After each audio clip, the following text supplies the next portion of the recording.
This is Excel 2016, Module 5, Part 3. In this segment, we're going to look at Excel tables in the ways that we can sort them.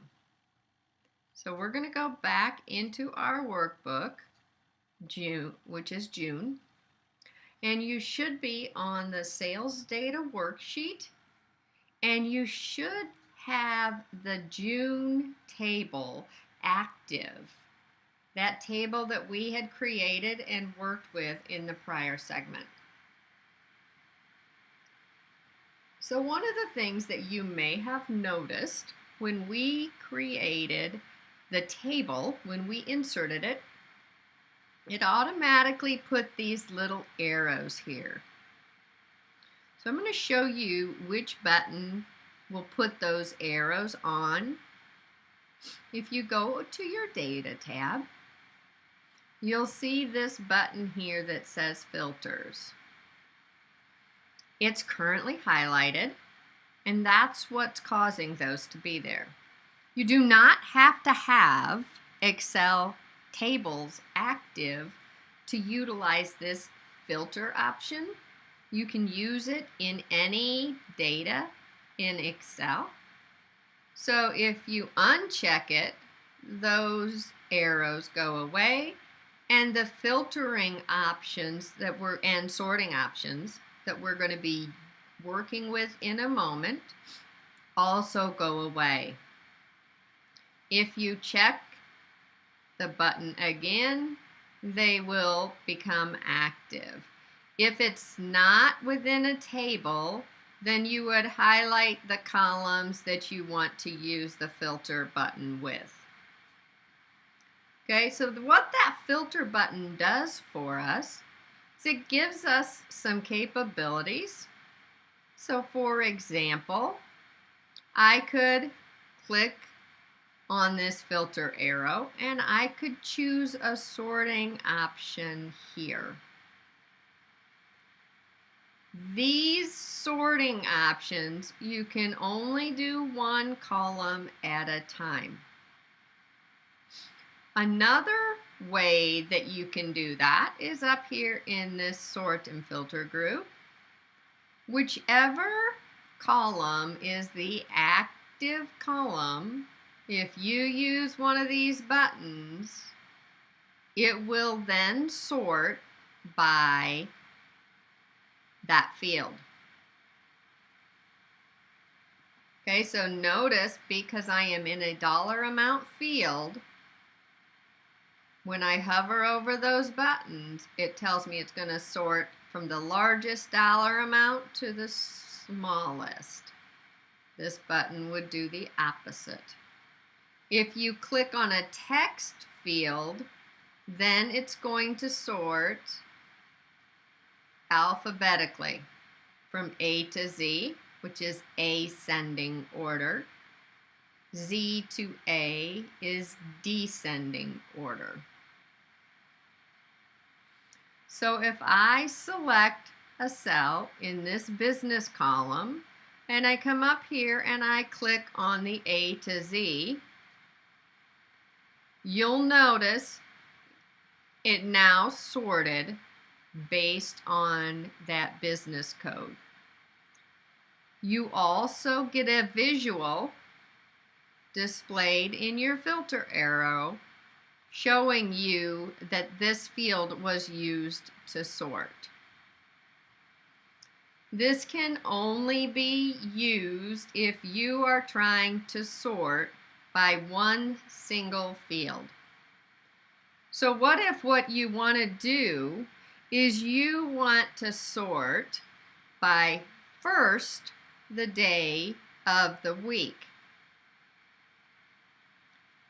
Then, when necessary, you want to sort by business if the day of the week matches. So that's called a multi-level sort. And so what's going to happen as we do those is we're going to add different levels of sorting. You cannot do that using these options. or these buttons. What you have to do is choose this sort button up here on the data tab. So if I want to first sort by the day of the week, I can set this first level by day, and I'm going to tell it to sort by the values in the cell. Notice you can sort by cell color, font color, and icons. You would not want to use cell color if you had banded your rows, because the color doesn't mean anything other than it's every other row. So we're going to sort by values, A to Z, and then if the day of the week matches, I want to then sort by the business. So I'm going to add a level, set it to business, and then again specify what you're using in that cell. I'm using the values, and we're going to sort them alphabetically in ascending order, A to Z. Notice you have different options here. Ascending order, descending order, or custom list, which we will work with in a minute. If both the day and the business are the same, then I'm going to add another level to this sort, and it's going to sort by the dollar amount. So I'm going to choose amount. Again, I want it to sort by the values. But this time, I want it in descending order, which means the highest numbers are first, and they get smaller as they go. When you click OK, you're now going to see that it put Friday. Then within Friday, it grouped by business. Then on the Friday with the group home, it put the highest dollar amount to the lowest dollar amount.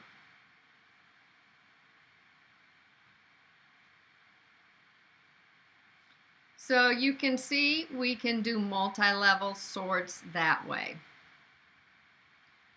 Now the next thing we want to work with are the custom lists when we're doing sorting. Excuse me. We are going to go back to this sort button. Oh, before we do that, notice you do get the visual when you have a multi-level sort. It shows you the direction of the sort, ascending or descending, and it shows you each field that has a sort set up in it. We're going to go back into the sorts. And on the day of the week, rather than sorting them alphabetically, I would like to sort them the way they appear on the calendar. So I'm going to choose, instead of A to Z on the day, I am going to choose a custom list. Now you'll notice there are some custom lists available. For these two down here, these are ones that I have used for other things. They don't normally default in Excel. However, these for the day of the week, either abbreviated or spelled out. And this one for the months of the year, again, you have abbreviated and spelled out. Those four are defaulted in by Excel, so you always have access to those. So I want to look at my data and say, are the days of the week spelled out or abbreviated? You pick the correct one and you say, okay. Now when you say okay, you'll notice your data starts with Monday, then you have Tuesday, Wednesday, Thursday. So instead of being sorted alphabetically, they are sorted chronologically the way they happen.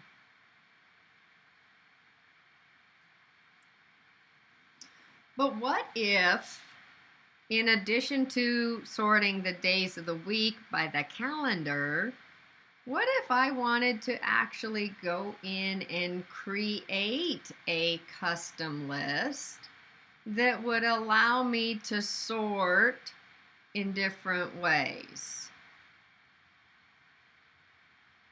Okay, so let's say, in addition to sorting by those dates, I want to be able to sort by a special order in my business codes.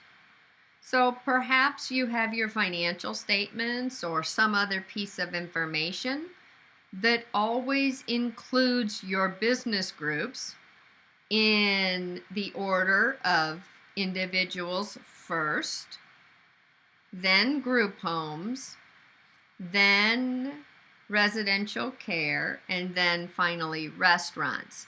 And so you always wanted them to go in that order.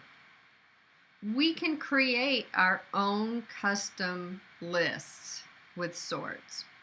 So let's go ahead and open that sort back up. And under business, we are going to say custom list. Now, we don't have one that works with these, so we're going to create a new one. When you type your list in, you can either put each option on its own row, similar to what you see here on this side, or you can separate them by commas, similar to the way you see them displayed over here. I'm simply going to put each value on its own row. So you're going to start out and you're going to type on the first row, individual, and hit enter. Now you need to be really careful with typing when you're creating this list, because if you misspell individual, then it's not going to sort by that at all. And the second option is group space home. And then we have residential space care. And then on the last line, we're going to have restaurant. Once you've double checked the spelling and you make sure your list is in the order that you do want it, then you're going to click on Add. It's going to create a new list over here for you, similar to what I did before when I was making other lists for projects. Once we have that, then with it highlighted, you will click OK. And now notice it gives you that custom list here. So now when I click on OK, it resequences it so that the individual comes before the group. So what you need to remember when sorting your tables, if you try to use one of these options, or if you try to use one of these buttons, you can only sort by one field. If you need to sort by more than one, you must use this sort button and have the levels placed in.